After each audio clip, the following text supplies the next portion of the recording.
So, how did April Nites get started?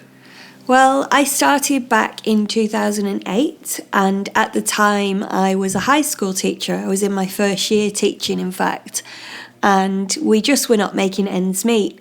So immediately my first thought for how we could make some more money was to look for a party plan business, because this was something I'd done back in the UK when I was at uni, and I had loved it. In fact, I'd done something very similar. I'd done adult products.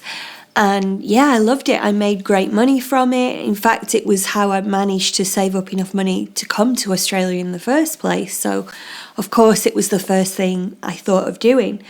So, of course, I looked online to see what was out there. And to be honest, I was just disappointed with what I found.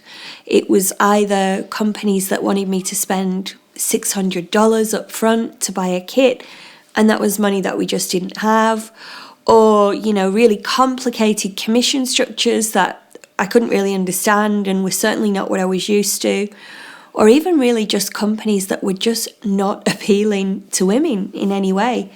So I immediately saw that there was a gap in the market.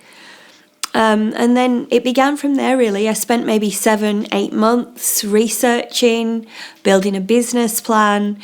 As I said before, we had no money as it was, so I had to take on tutoring jobs so that we could get by and put any spare money towards starting this business. So we spent a few months putting all of this together, and I remember there were so many things came up along the way, so many obstacles, but I remember one day we thought we'd found this amazing lingerie supplier, and they had minimum order quantities, and it was only a few $100s, but for us that was a big chunk of whatever money we had to put towards this business. But everything looked great, it was ticking all the boxes, so we ordered this lingerie, and when it arrived we were horrified. Like, there was just no way we could have sold these things. They were badly sized, they weren't great quality, they weren't something you would be proud of at all or that you would put your name to. So that was a big blow to us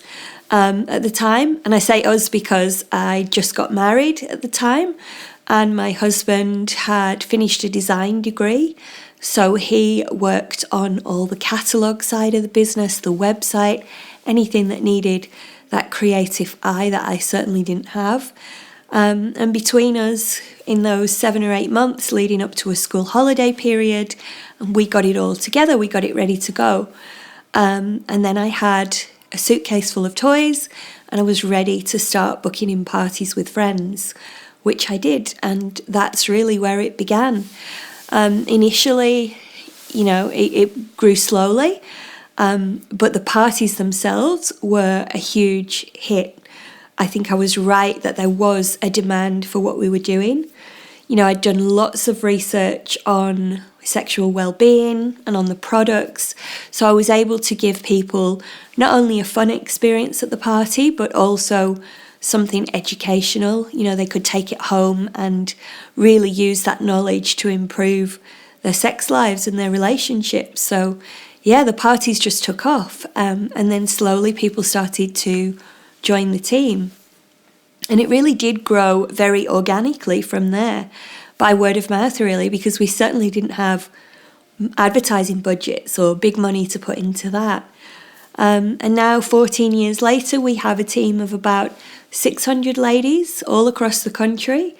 And COVID, whilst it was a blow to us, was also a blessing in disguise, really, because there was a huge demand for sex toys. There was a huge increase in the interest, that people had in these products. So even though we've got 600 people, it's still not enough to cover demand. We're always actively looking for more salespeople. So that's it, really. That's how we began, and we still are a family-run business. Myself and my husband, we work full-time in the business. Even my mum works for the business too. And my 2 sons, who are 6 and 10, they know what we do. In fact, recently I heard my 10-year-old telling his friends that his mum sells mating products.